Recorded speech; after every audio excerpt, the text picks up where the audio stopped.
সবাইকে শুভ বিকেল। আজকে আমি মার সাথে যাচ্ছি অষ্টমী মেলাতে।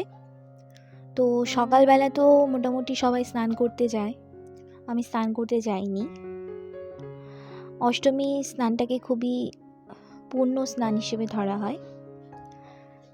যেই পুজো উপলক্ষে মেলাটা হয় সেটা হলো বাসন্তী পুজো, মানে এটাও একটা দুর্গা পুজোই। ওটা অকালবোধন, যেটা শরৎকালে হয়, আর এটা বসন্তকালে, তাই বাসন্তী দেবীকে বাসন্তী বলা হয়। তো এই পুজোটা আমাদের গ্রামে বহু বছর ধরে হয়ে আসছে বলে আমি জানি। প্রায় 100 বছরের উপরে তো এই মেলাটা বয়স হয়েই গেছে। মেলার বয়স, প্রচুর লোক সমাগম হয়, আশেপাশের এলাকা থেকে প্রচুর লোক আসে। এই দেখো, আমি ঠাকুরের যে মন্দির আছে তার সামনে চলে এসেছি। এখানে চারদিকে ঠাকুরের পুজোর সামগ্রীর দোকান বসেছে। আর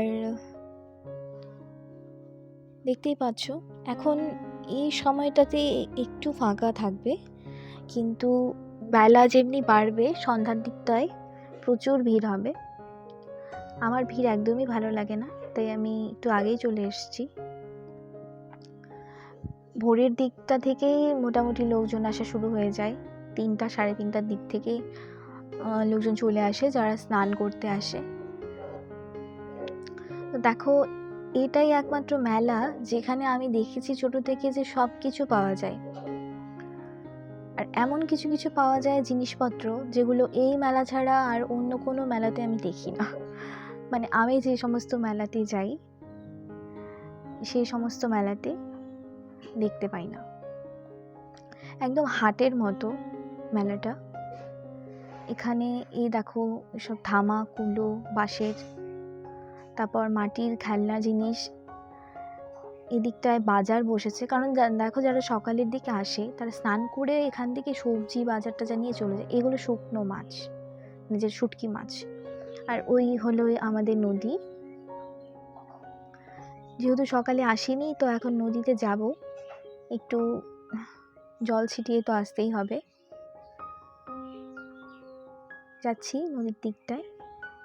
তো এই মেলাতে তোমরা তো দেখতেই পেলে শুকনো মাছে বসেছে, ওখানে সবজি বসেছে, তার পাশে মাছও দেখলাম, মানে মাছ কাটছিল।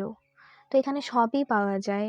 তারপর ওই কাঠের যে গাড়িগুলো হয়, কাঠের নানান ধরনের খেলনা, সেগুলো এই মেলাতেই খুব বেশি পাওয়া যায়।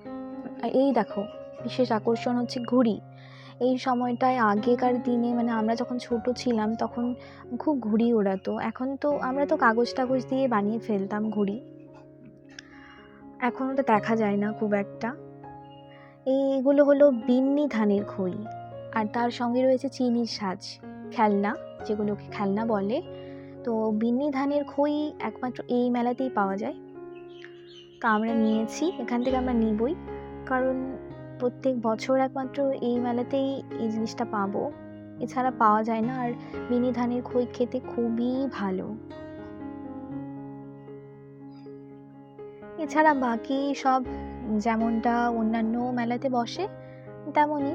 তো আমরা এবার চড়ক মেলাতে পঞ্জিকা নিইনি, এখান থেকে একটা পঞ্জিকা নিয়ে নেব।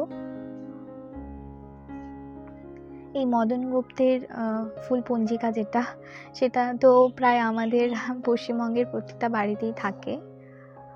এই দেখো, মেলায় প্রচুর ভিড় হয়ে গেছে, অনেক লোকজন।